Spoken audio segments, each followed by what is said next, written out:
India's apparel industry in the China US trade war. India's apparel industry has been fighting the challenges of scale for some time. And when I say that, I mean decades. India is the sixth largest exporter of textiles and apparel in 2023, and exports between April and October, or 7 months of last year, that's 2024, were at about $21 billion.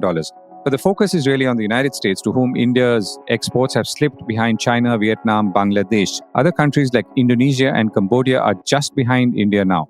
While there are no tariffs imminent on India right now, but with trade wars between China and the US having started, how does India see this evolving situation in the context of opportunities and challenges in apparel? I reached out to Rahul Mehta, Chief Mentor of the Clothing Manufacturers Association of India and also based in Mumbai, and I asked him how he was seeing things even in this current state of flux.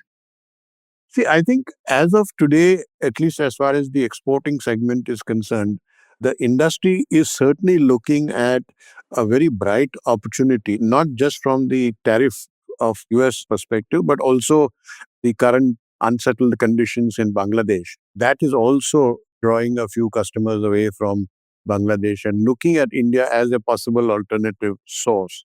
The problem is that both China and Bangladesh have specialized in very large quantities of production per style, per season, etc.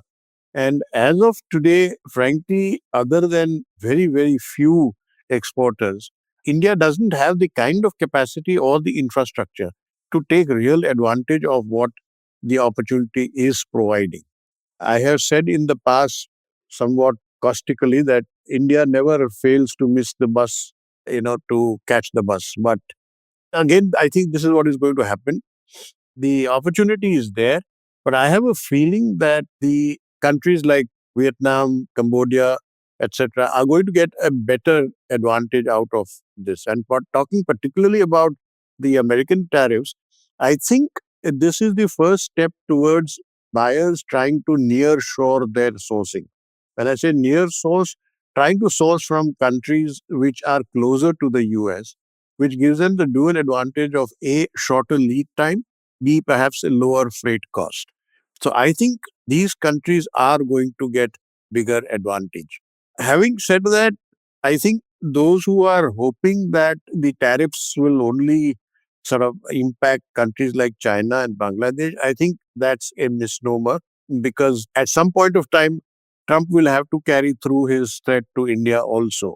I believe he has very good relations with our Prime Minister personally, but he cannot make it too obvious that he will only punish China or only punish Canada, but not touch India. So something or the other he will have to do. Hopefully, product categories where he levies the additional tariffs or the percentage of tariffs will not be too much. Just to pick up on one of the points that you made, you said that China and Bangladesh have an advantage in large style manufacture of apparel. Can you explain that a little? See, historically, Indian apparel industry was restricted to small scale. So it was the MSMEs which drove the India's export drive. And that has remained, unfortunately. And relatively speaking, okay, people have gone from 100 machine factories to 200 or 300 machine factories. But our average factory size is still between 500 to 1,000 machines. Whereas in Bangladesh or China, the average size could well be 5,000 to 10,000 machines. So that is where the crux of our limitation is exposed. For example, if I was an American buyer and I wanted 500,000 pieces of one particular style, in China or in Bangladesh, I might have to place the order on one or two or maximum three factories. Here, I would have to place the order on 30 factories. So that's where, your irregularities, your inconsistencies, all these issues come up whilst dealing with India. What stops today? I mean, I understand what you're saying is that we have a legacy problem here. We had licensing and therefore you could not expand in garment manufacture. But nothing stops us today from setting up this scale of plants, isn't it? Yes, and I must say the government is doing its bit by introducing the PLI scheme, by introducing the mega parks. So the government is doing whatever it can. But I think the major issue here is the lack of profitability in our industry. It has become more or less a commodity product. And especially in apparel, where we are really focusing on white label manufacturing. We are manufacturing for our buyers' labels. So there is no sort of uniqueness about what we have to offer, except two or three advantages that we have: the knowledge of English language, comfort with technology.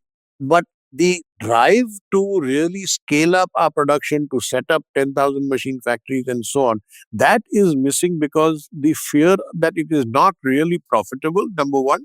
And number two, you become too dependent on the Walmarts and the Primarks of the world. Indian business psychology is not to get too dependent on one or two single buyers. So that's the other thing why we prefer to have more flexible, smaller production units rather than one huge factory. What about other kinds of, let's say, garment or apparel? For example, higher value added, maybe in embroidery or maybe in sports wear or athleisure, which is a new trend. Are there more opportunities there, or could there be more opportunities there? Unfortunately, products like athleisure or sportswear or uniforms, these are largely focused on garments made out of multi MMF, the man-made fibers, where we are traditionally weak. We have a very high cost structure, including the import duties, and therefore we are not competitive in the world trade as far as garments made out of MMF fibers are concerned. And most of these products are really made out of that fiber. And which is why I have been saying that, people sometimes say that we need to broaden our market base and we are too focused on the US or the EU. In my opinion, US and EU in any case form 50 to 60% of the world trade. So you don't have much joy in trying to sell to a Colombia or an Australia or a New Zealand or whatever. But where we do need to look at, what we need to do is to broaden our product base, because we are too dependent on cotton, let's say men's shirts or women's blouses, and that too at the low to mid price points. But embroidery and value added products, yes, India has an advantage, especially over countries like Bangladesh and Vietnam or Cambodia. I'm not even talking about China because I think that's gone to another orbit now. I mean, so we need to now look at more realistic competition. We certainly do have an advantage in these kind of value added products. Right, Rahul, pleasure talking to you. Thank you so much for joining me. Thank you. Thank you.